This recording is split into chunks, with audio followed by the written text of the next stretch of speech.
So here in this video we are going to make an alcohol powered rocket.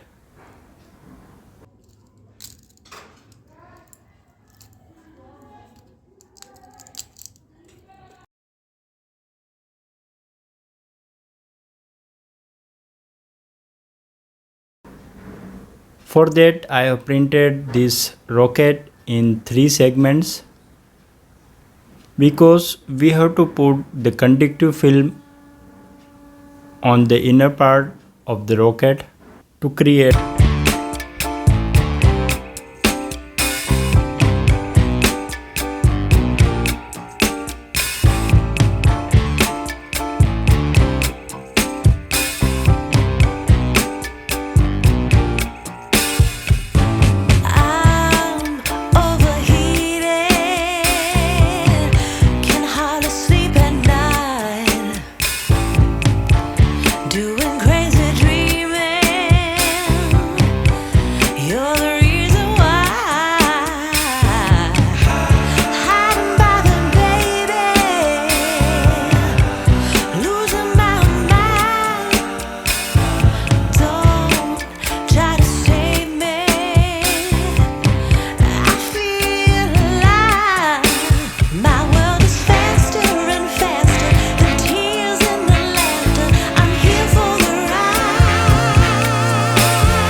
well, it's quite powerful.